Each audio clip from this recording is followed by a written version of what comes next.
Setiap kali kita melihat sesuatu, setiap kali kita mendengar sesuatu, maka itu muncullah sebuah persepsi, cara pandang kita akan sesuatu yang kita lihat dan yang kita dengar. Anda mendengar tentang seseorang, Anda melihat yang dia lakukan, dan tiba-tiba muncul sebuah persepsi. Dan itu berbahaya sekali. Anda mengamati apa yang Tuhan nyatakan, apa yang Tuhan ungkapkan, kemudian Anda menyimpulkan, dan itu sebuah persepsi juga. Saya berkata bahwa itu juga berbahaya. Nah, pagi hari ini kita akan belajar, mari gali lebih dalam lagi, karena seberapa jauh Anda mengenal Tuhan, sejauh itu yang engkau akan dapatkan dari Dia.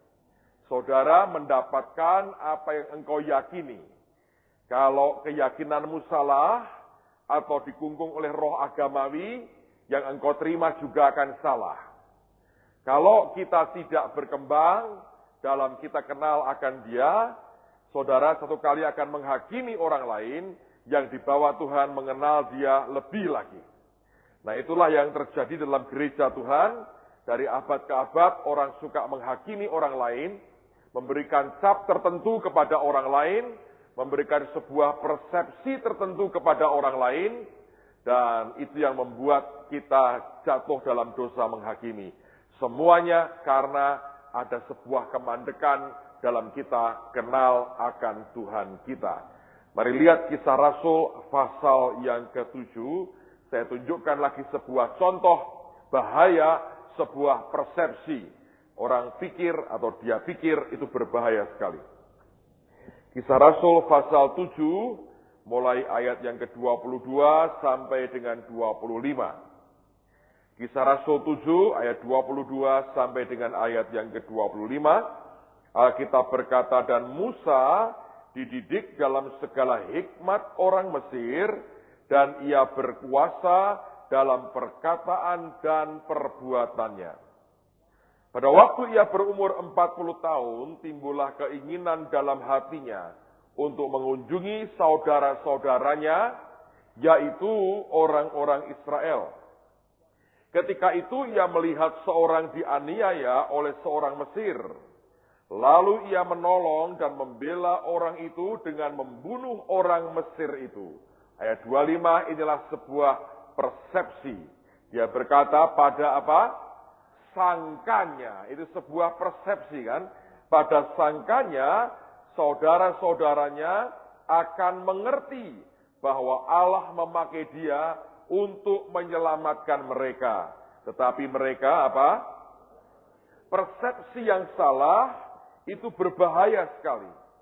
Kalau Anda salah mengkalkulasi, salah menghitung, artinya persepsimu salah, maka sebuah tindakan saudara ambil, ternyata reaksi orang tidak seperti yang engkau duga, itu merupakan sesuatu yang seperti bumerang dalam kehidupan kita. Musa berpikir, dengan dia bunuh orang Mesir, dia menyangka, dia punya persepsi, bahwa saudara-saudaranya akan mengerti, bahwa Allah memakai dia untuk melepaskan mereka. Tetapi ternyata tidak. Dan kalau Anda baca berikutnya ayat ini, ceritanya ketika dia mencoba melerai dua orang Yahudi yang berantem, mereka malah berkata, kamu bunuh kan orang Mesir itu?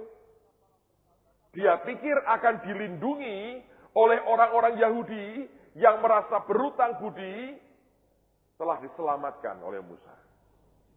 Ternyata tidak sama sekali. Nah, dengan demikian kita harus sadar, apapun yang masuk ke hidup kita akan menciptakan sebuah persepsi tertentu. Baik terhadap orang lain, tapi juga terhadap dirinya sendiri. Nah, padahal perhatikan Amsal 23. Amsal 23. Kalau Anda ketemu Amsal 23, lihat pada ayat yang ke-7. Bagian yang pertama saja, kalimat yang pertama. Amsal 23 ayat yang ke-7 Alkitab berkata, sebab seperti orang yang membuat perhitungan dalam dirinya sendiri. Bahasa Inggrisnya, sebagaimana orang berpikir tentang dirinya sendiri. Apa? Demikianlah ia. Jadi apapun yang engkau pikirkan tentang dirimu, itu akan jadi seperti itu. Kalau persepsi kita salah tentang diri kita, tentang apa yang Tuhan kerjakan dalam diri kita, maka kita akan menerima hasil sesuai dengan kesalahan itu. Pak, kalau gitu saya beranggapan bahwa dia luar biasa, dia hebat, dia begini. Itu juga enggak berlaku. Nah ini gawatnya, dengerin baik-baik. Kalau persepsimu tentang dirimu ke arah yang buruk, cepat terjadi. Kalau baik banget Pak, belum tentu terjadi. Kenapa? Sebab Alkitab berkata, jangan memikirkan hal-hal yang terlalu apa? Tinggi. Tapi kita semua berpikir menurut apa? Ukuran iman. Hati-hati loh saudara. Jadi kita berpikir menurut ukuran iman. Kalau itu ngedrop banget di bawah, tetap jadi itu. Karena untuk sebuah kemalangan tidak perlu iman. Untuk sebuah kehancuran dan kemalangan sama sekali tidak butuh iman. Engkau tidak perlu beriman untuk hancur. Cukup engkau punya cara berpikir yang salah tentang dirimu, saudara akan hancur. Tapi untuk sebuah keberhasilan, penggenapan janji Tuhan, ya kita perlu iman. Nah, saudara perhatikan. Sebagaimana orang berpikir tentang dirinya, demikianlah ia. Di dalam hal urusan keuangan dengan Tuhan, hal yang sama berlaku.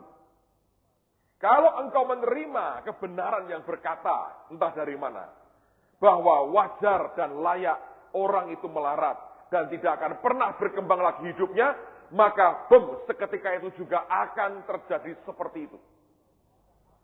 Tetapi kalau Anda berkata, aku milioner, aku seperti Raja Sultan Bolkiah, aku seperti Donald Trump, aku seperti orang-orang kaya. Anda boleh berkata begitu, jutaan kali setiap hari, Anda boleh buat pengakuan seperti itu, saya jamin tidak akan terjadi atau belum tentu terjadi.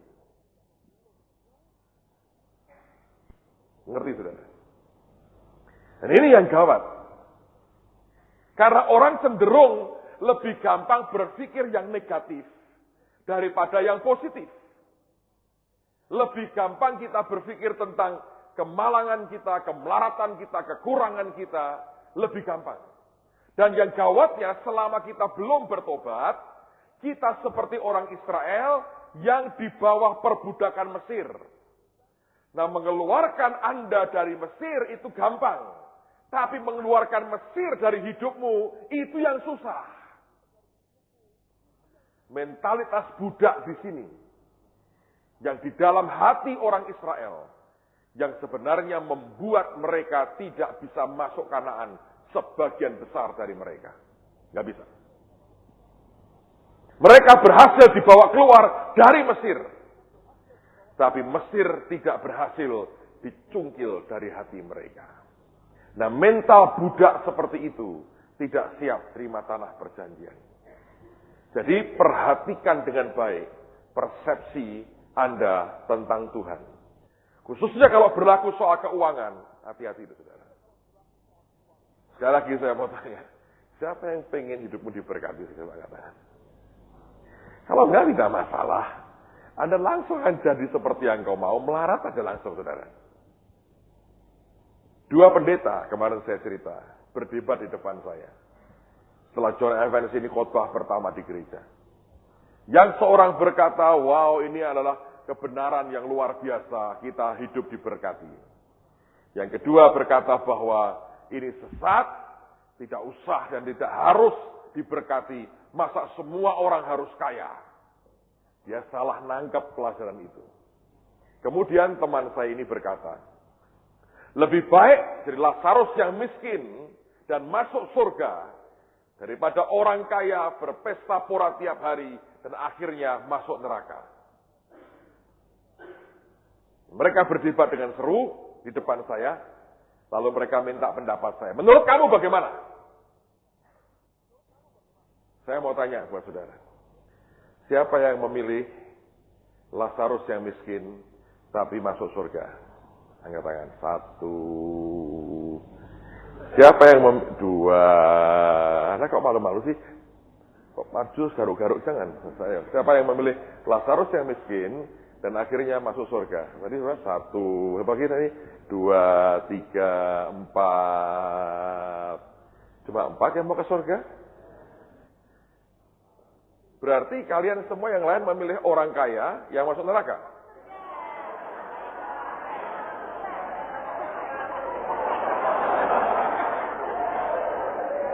Tunggu. Dalam cerita itu digambarkan 2 orang kan? Ada orang kaya yang berpesta pora, mati masuk neraka. Ada Lazarus yang miskin, penuh borok, dijilati anjing, mati masuk surga. Siapa yang pilih lebih baik seperti Lazarus walaupun melarat di dunia, masuk surga? Coba angkat tangan tinggi-tinggi. 1, 2, 3, 4, 5, lebih banyak lagi. Ada lagi. 6, wow, 7. Mikirnya panjang banget saudara mikirnya. Sekarang siapa yang kepingin jadi orang kaya tadi? Angkat tangan tinggi-tinggi. 1, ke neraka pun dia langsung. 1, siapa lagi jadi orang kaya? Yang lain pengen jadi apa? Di cerita itu,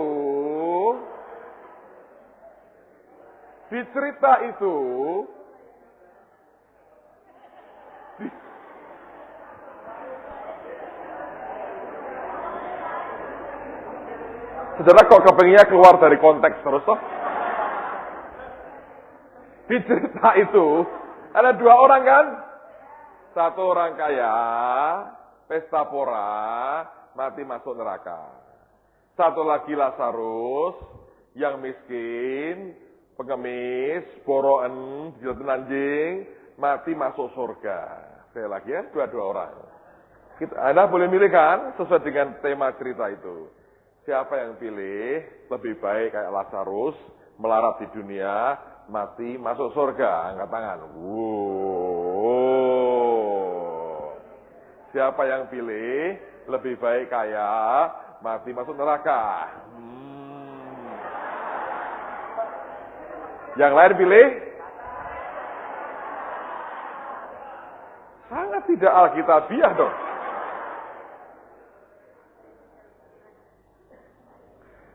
Orang Kristen itu ya sebenarnya. Ini loh ini.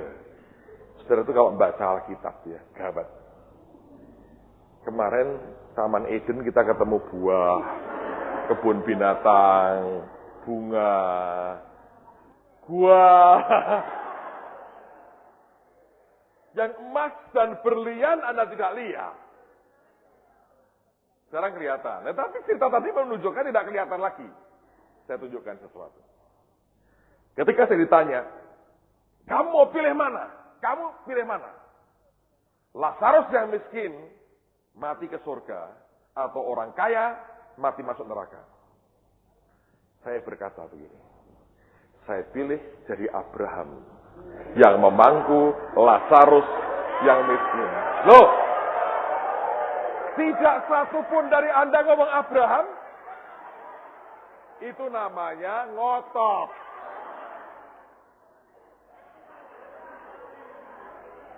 Gitu. Kalau saya berkata kan ada 2 tokoh, Anda berkata 3 harusnya. Ada Abraham kok. Ada di perumpamaan Yesus itu, ada. Itu yang Anda kepingin kan? Kenapa nama Abraham hilang?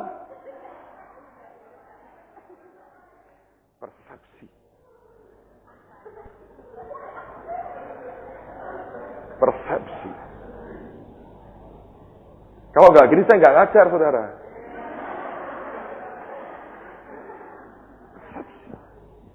Persepsi. Saya berkata dengan teman saya menjadi Abraham yang mangkul Lazarus yang miskin dan masuk surga. Karena kalau Abraham juga kurus kayak Lazarus, nggak kuat mangkul Lazarus.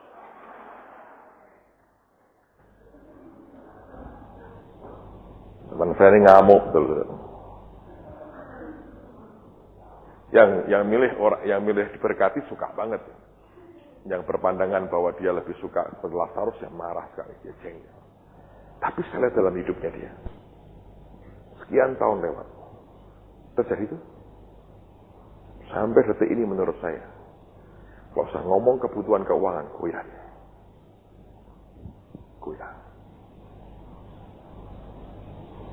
Saya tidak ngukur orang dari hartanya, tapi orang menerima sebagaimana yang dia yakini dalam hidupnya. Kalau menurut dia itu normal, fine, memang begini, wajar banget, nggak apa-apa sebetulnya. Asal jangan komplain, asal jangan iri, asal jangan sakit hati dengan orang lain. Ya, persepsimu begitu, ya matilah dengan tegak. Jangan sampai utang dengan orang lain. Dalam kenyataan, berkali-kali beliau utang tuh dengan orang yang yakin bahwa kita hidup diberkati. Menurut saya tidak konsekuen. Nggak konsekuen. Kalau Anda konsekuen, nggak apa-apa melarat. Mati pun oke. Bagus. Tidak kepahitan, nggak sakit hati, tidak marah sama Tuhan, tidak marah sama orang lain. Ya kan? Hidup dengan iman, mati ke surga. Beres, selesai.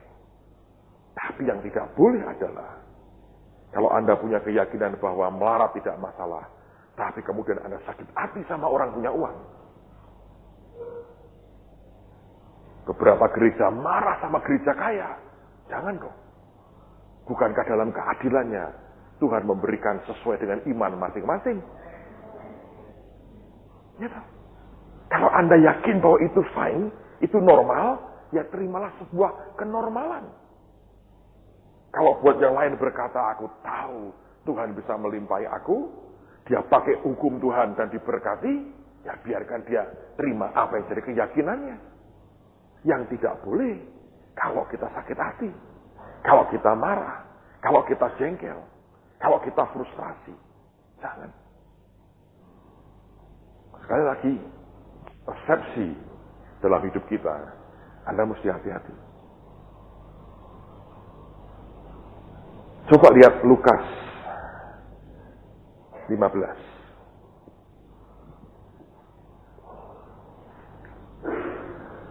Injil Lukas, pasal yang ke-15.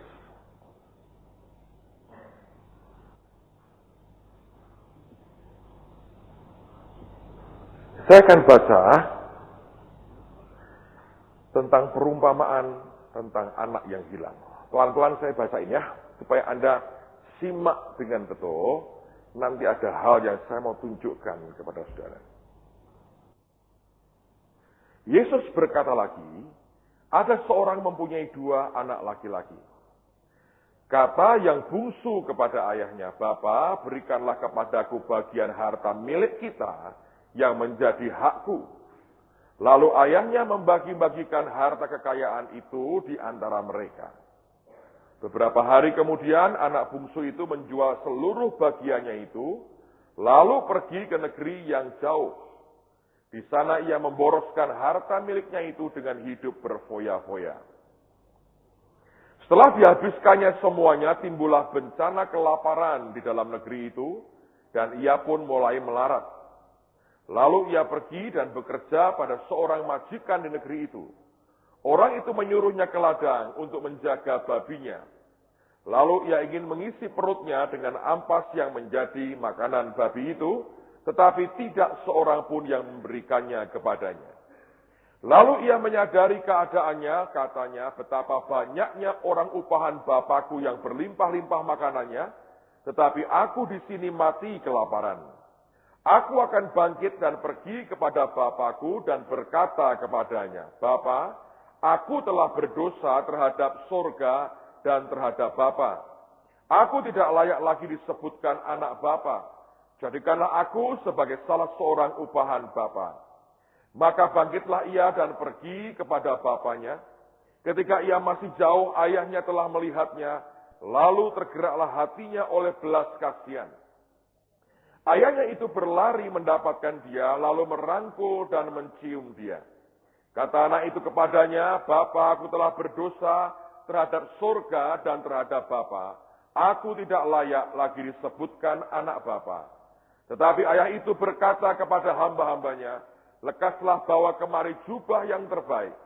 Pakaikanlah itu kepadanya dan kenakanlah cincin pada jarinya dan sepatu pada kakinya. Dan ambillah anak lembu tambun itu, sembelihlah dia, dan marilah kita makan dan bersukacita. Sebab anakku ini telah mati dan menjadi hidup kembali. Ia telah hilang dan didapat kembali. Maka mulailah mereka bersukaria. Tetapi anaknya yang sulung berada di ladang, dan ketika ia pulang dan dekat ke rumah, ia mendengar bunyi seruling dan nyanyian tari-tarian. Lalu ia memanggil salah seorang hamba dan bertanya kepadanya, apa arti semuanya itu? Jawab hamba itu, adikmu telah kembali dan ayahmu telah menyembelih anak lembu tambun, karena ia mendapatnya kembali dengan sehat.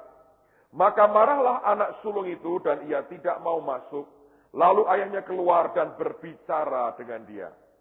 Tetapi ia menjawab ayahnya katanya, telah bertahun-tahun aku melayani Bapa, dan belum pernah aku melanggar perintah Bapa. Tetapi kepadaku belum pernah Bapa memberikan seekor anak kambing untuk bersukacita dengan sahabat-sahabatku. Tetapi baru saja datang anak Bapa yang telah memboroskan harta kekayaan Bapa bersama-sama dengan pelacur-pelacur. Maka Bapa menyembelih anak lembu tambun itu untuk dia. Kata ayahnya kepadanya, anakku, engkau selalu bersama-sama dengan aku, dan segala kepunyaanku adalah kepunyaanmu. Kita patut bersukacita dan bergembira, karena adikmu telah mati dan menjadi hidup kembali. Ia telah hilang dan didapat kembali. Saya mau tanya, saudara. Apa sih yang positif dari anak bungsu ini? Kenapa?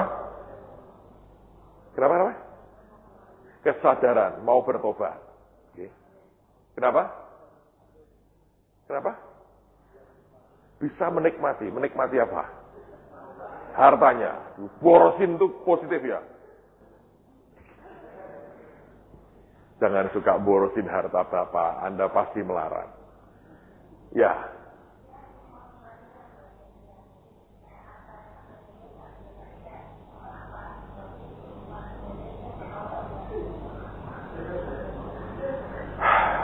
Kalau dia ambil bagiannya iya sih. Kalau dia ambil bagian kakaknya, disembelih dia sama kakaknya.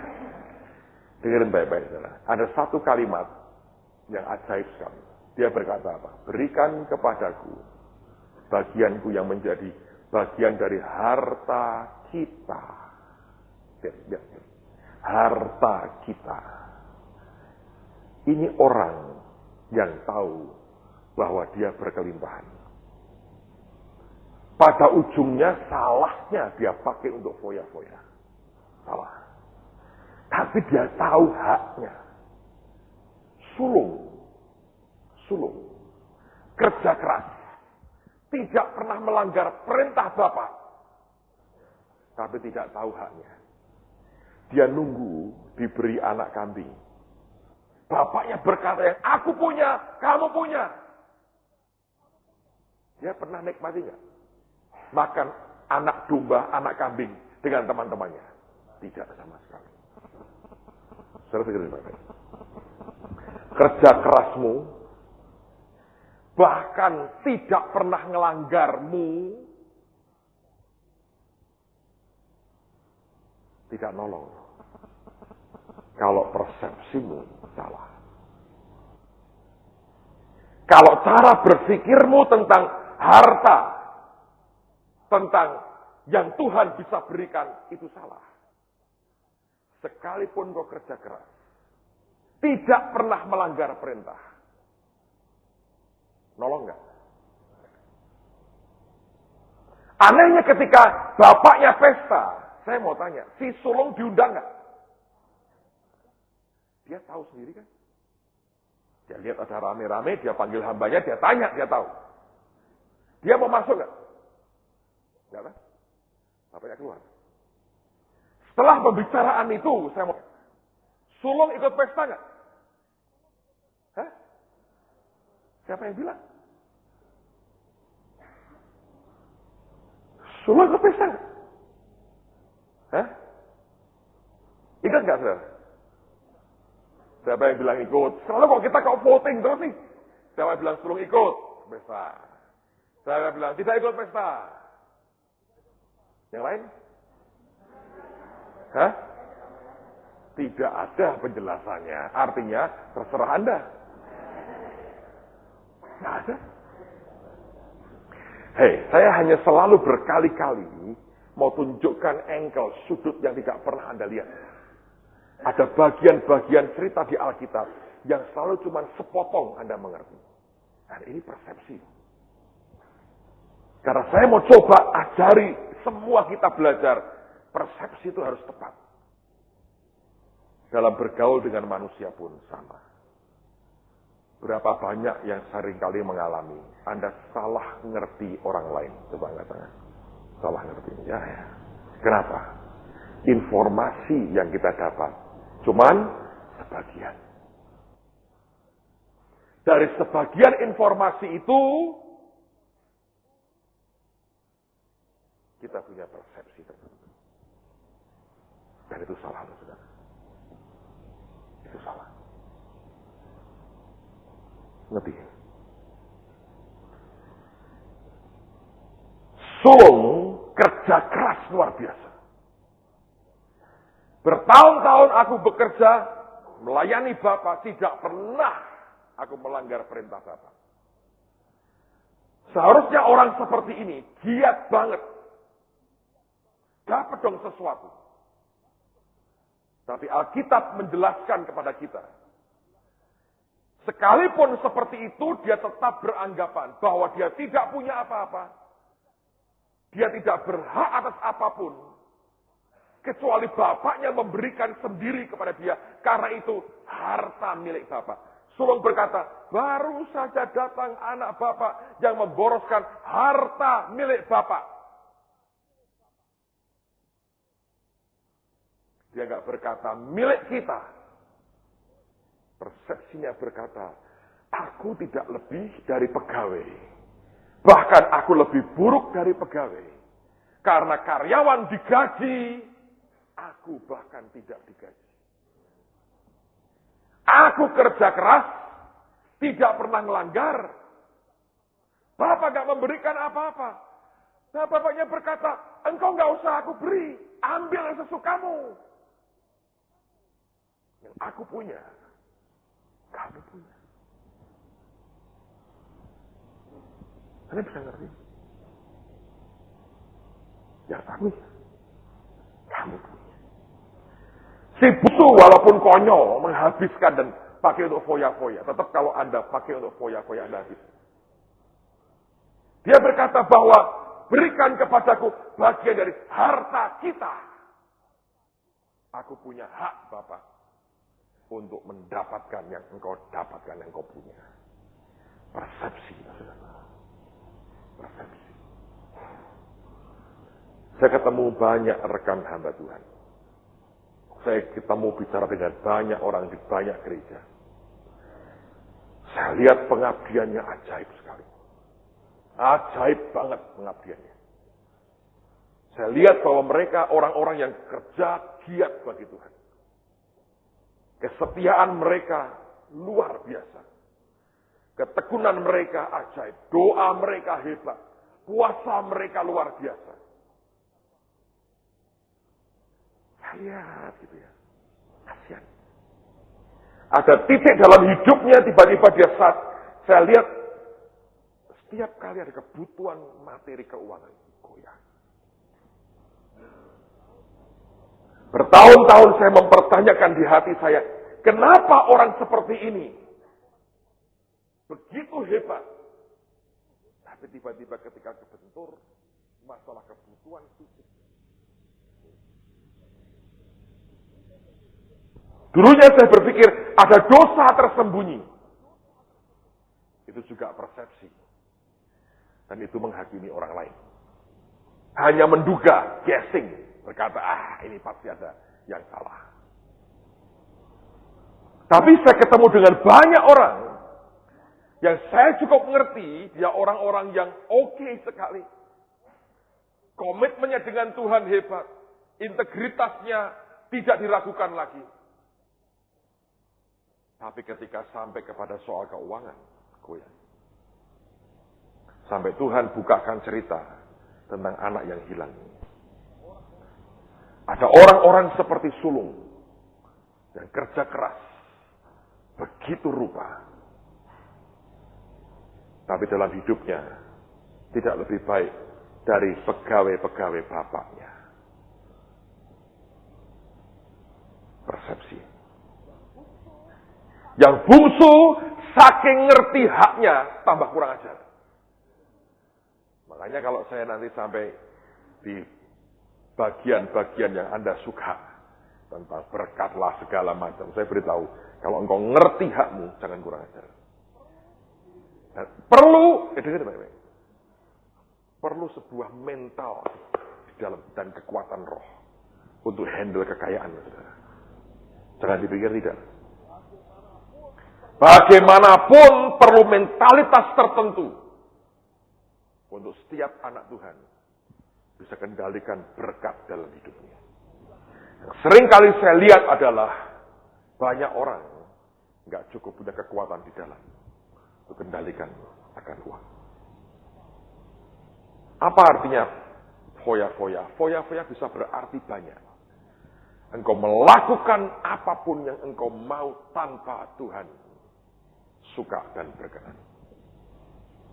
Saya berdoa persepsi kita harus diubah. Kalau persepsimu tidak berubah, gawat. Lihat beberapa ayat lagi.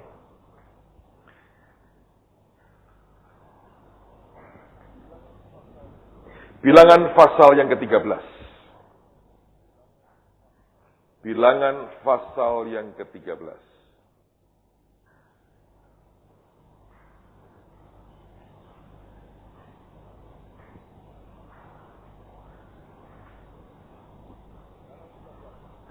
Bilangan 13.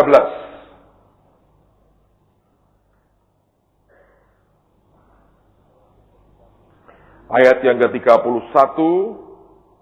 30 lah, sampai 33. Bilangan 13, lihat mulai ayat yang ke-30 sampai dengan ayat yang ke-33. Udah, kita lihat sama-sama. Kemudian Kaleb mencoba menenteramkan hati bangsa itu di hadapan Musa, katanya. Tidak, kita akan maju dan menduduki negeri itu sebab kita pasti akan mengalahkannya. Ini orang yang punya iman. Ini orang yang punya iman. Dengar ya, ini konteksnya. Saya mau cerita dulu supaya Anda bisa ngerti gambarannya. Musa kirim 12 orang pengintai. Oke? Semua masuk ke tanah Kanaan. Mereka lihat yang sama, diutus orang yang sama, berangkatnya bersama-sama, lihatnya orang yang sama, pulang bersama-sama. Ketika memberikan laporan, terbelah dua. Yosua dan Kaleb berkata, pokoknya dengan iman, kita bisa kalahkan mereka. 2 orang. 10 orang berkata apa? Lihat. 10 orang berkata apa? Tetapi orang-orang yang pergi ke sana bersama-sama dengan dia berkata, kita tidak dapat maju menyerang bangsa itu karena mereka lebih kuat daripada kita. Juga mereka menyampaikan kepada orang Israel kabar busuk tentang negeri yang diintai mereka dengan berkata, negeri yang telah kami lalui itu diintai adalah suatu negeri yang memakan penduduknya. Dan semua orang yang kami lihat di sana adalah orang-orang yang tinggi-tinggi perawaannya. Juga kami lihat di sana orang-orang raksasa. orang enak yang berasal dari orang-orang raksasa. Dan perhatikan kalimat ini. Baca sama-sama. 2, 3. Kami lihat diri kami seperti, dan demikian juga mereka terhadap. Kalau Anda membahasakan dirimu belalang, musuh akan mengaminkan berkata, ya lu belalang. Yang 2, tidak pakai persepsi manusianya, pakai iman. Yang 10, pakai persepsinya. Lihat orang tinggi gede, ngomong apa? Memakan penduduknya. Betulkah mereka kanibal? Tidak. Tidak ada indikasi itu mereka kanibal. Kalau mereka mengorbankan bayi atau orang untuk dibakar kepada dewa mereka, iya. Tapi untuk mereka kanibal, nggak ada indikasinya. Lihat orang gede, persepsinya, kesimpulannya, asumsinya berkata, makan orang dong kalau orang segede ini. Dan kemudian mereka melihat diri mereka seperti belalang. Demikian juga mereka lihat kita ini cuma belalang. Sekarang saya mau tanya, terhadap masa begitu banyak, kuat mana? Yang beriman dengan yang persepsi? Hah?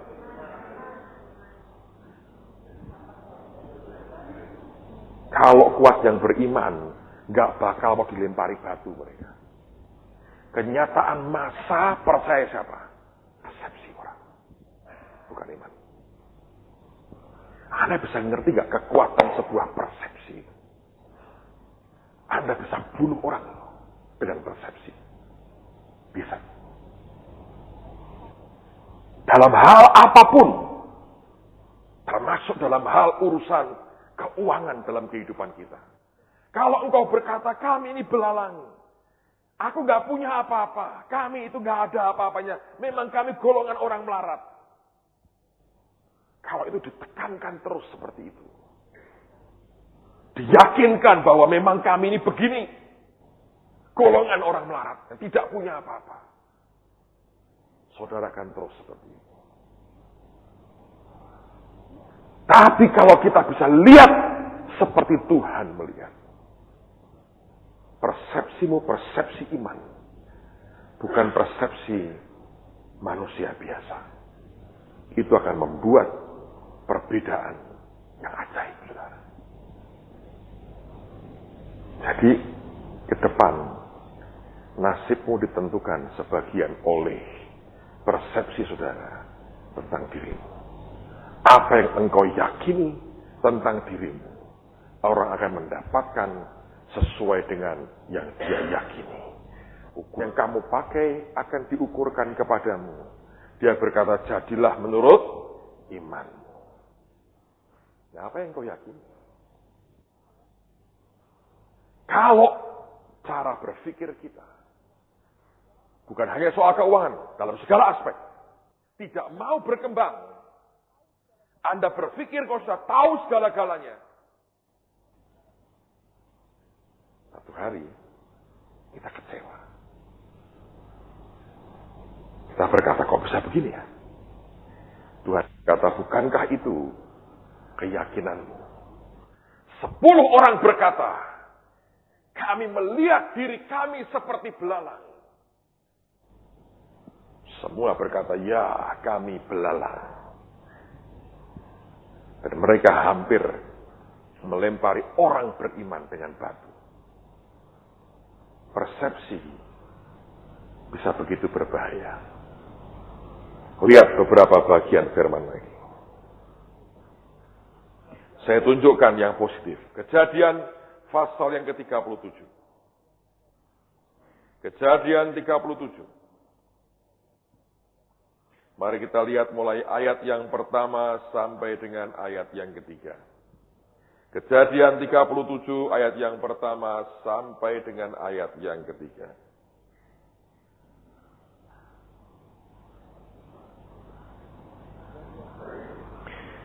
Kejadian 37 ayat pertama sampai dengan ayat yang ketiga.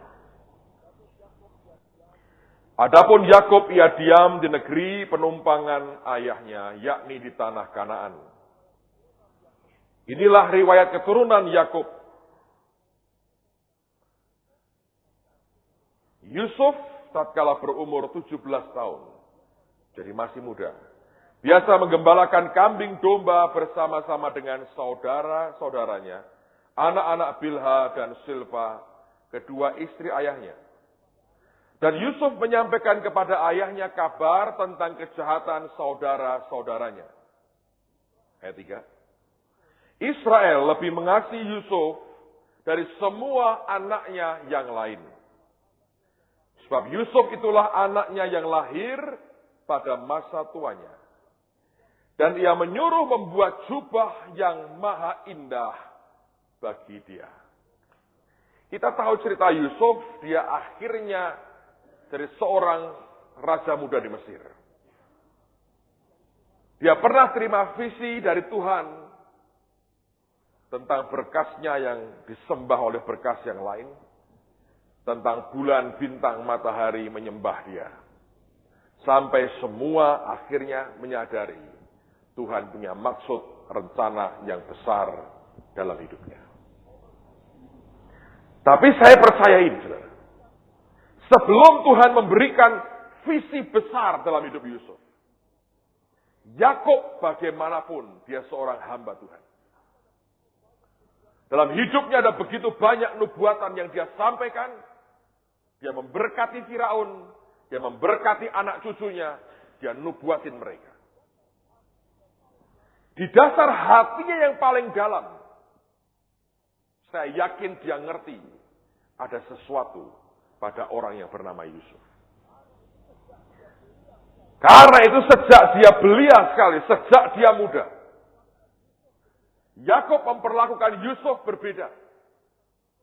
Dan Alkitab memperlakukan Yusuf juga berbeda. Kalau Anda baca dengan celia, kita berkata, inilah kisah tentang Yakub.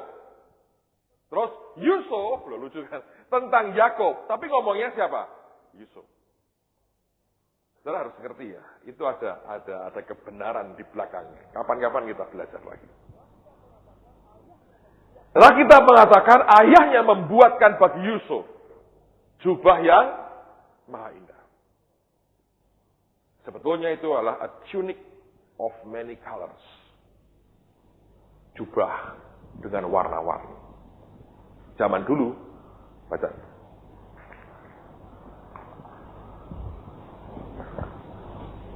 Ia menyuruh membuat jubah yang maha indah bagi dia. A tunic of many colors. Hanya para bangsawan dan penguasa yang berhak pakai pakaian itu. Siapa yang masih ingat ketika Anda kecil? Setiap tanggal 17 di kampung-kampung ada karnaval. Siapa yang pernah ikut karnaval di kampungmu 17 Agustusan? Pakai pakaian apa? Hah? Pakai pakaian apa? Karnaval? Kenapa? Badut. Untung gak jadi badut ya. Saya lihat karnaval, teman-teman saya pakai pakaian laksamana. Putih-putih dengan pedang. Pakai pakaian jenderal. Kecil-kecil, baris, gagah banget. Yusuf ketika muda, bapaknya beri dia jubah yang aneka warna. Dan zaman itu hanya boleh dipakai oleh penguasa atau bangsawan. Dari sejak kecil, bapaknya ngomong, Sob, lu bangsawan tuh. Kamu bangsawan. Kamu penguasa. Kamu di atas yang lain. Kamu penguasa. Kamu penguasa. Kamu penguasa. Cakap itu sih. Kamu penguasa. Yakub mungkin antara ngerti dan tidak ngerti. Tapi kenabiannya mendorong dia berbuat itu. Makanya dia bertindak seperti pengawas saudaranya. Ada apa sih? Laporin. Ngerti? Dia bertindak sebagai orang nomor 2 setelah Yakub. Itu yang membuat dia berhasil banget. Karena itu merupakan akar, benihnya dia. Dari muda banget ditanam oleh bapaknya. Persepsi. Jangan keliru dengan persepsi. Amen. Kalau kita salah memasukkan sesuatu di sini dan di sini, ke depan bisa berbahaya sekali. Sebab saudara menerima apa yang engkau yakini. Baik, teruskan lagi. Lihat beberapa ayat lagi sebelum kita selesai. Kejadian pasal yang ke-22 sekarang. Kejadian pasal 22.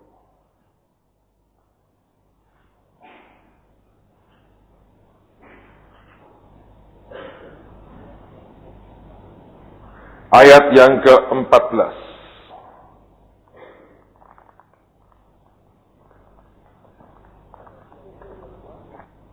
Kejadian 22, ayat yang ke-14. Mari kita baca bersama-sama Kejadian 22:14.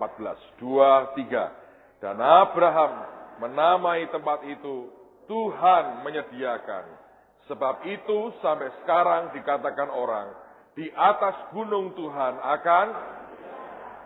Disinilah kata Jehovah Jireh itu muncul. Kata Tuhan menyediakan itu Jehovah Jireh. Terus dikatakan, sebab itu sampai sekarang dikatakan orang, di atas gunung Tuhan akan apa? Kalau Anda cek bahasa Inggris, di atas gunung Tuhan akan kelihatan, akan terlihat, akan dapat dilihat. Yang benar yang mana, Pak? Disediakan atau terlihat. Kata Jireh itu artinya to see ahead, melihat yang di depan. Dengan kata lain, penyediaan Tuhan terjadi kalau engkau bisa melihatnya. Saya ulang lagi. Kata Jireh artinya to see ahead. Karena itu sebagian penerjemah Alkitab mengatakan di atas gunung Tuhan akan terlihat. Karena kata Jireh artinya to see ahead. Melihat ke depan. Tapi Jehovah Jireh artinya the Lord is my provider. Tuhan yang menyediakan semuanya.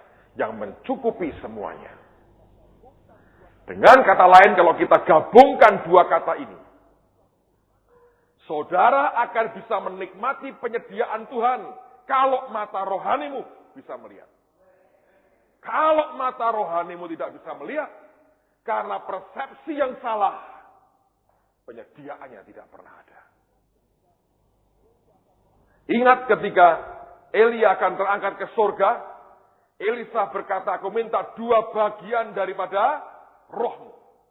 Elia berkata, yang kau minta itu sukar, tetapi kalau engkau bisa apa? Melihat aku terangkat ke atas. Itu akan terjadi. Kalau tidak, tidak akan terjadi. Kalau mata rohani kita ini, Anda bisa lihat. Engkau berkata, ini benar nih. Iya, Tuhan mau aku diberkati. Iya, harusnya begini nih. Baru akan terjadi.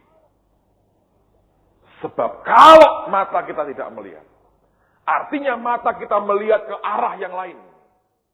Artinya ada persepsi tertentu yang muncul dari hidupmu tentang dia, tentang apapun atau siapapun. Sebagaimana orang melihat, menimbang, memikir tentang dirinya sendiri. Demikianlah dia. Pertanyaan paling mendasar hari ini adalah, apakah Anda bisa melihat Dia Tuhan yang siap memberkati kita. Apakah engkau bisa melihat? He is Jehovah Jireh. The Lord is my provider. Apakah Anda mengizinkan Tuhan membawa saudara dalam sebuah perjalanan pengalaman dengan Dia? Itu pertanyaan yang paling hakiki, yang seharusnya setiap orang jawab dalam hidupmu. Nah, saudara, seminggu ini Anda akan terima banyak firman. Tapi untuk bisa masuk dari sini, geser kemari. Fenelong berkata, long way, panjang jalannya. Dari sini gerak kemarinya. Itu butuh namanya sebuah pengalaman, perjalanan yang nyata dengan Tuhan. Tidak pernah bisa sekedar diteorikan dan Anda nangkap semua. Long way, jauh loh saudara. Sebagian belum turun sudah keluar di sini. Sebagian keluar di sini. Sebagian bisa tembus sampai kemari. Tapi kalau bisa tembus sampai di sini, saudara, sesuatu meledak dari hidup saudara. Itu akan membawa perubahan yang luar biasa. Mari berdiri sama-sama. Haleluya.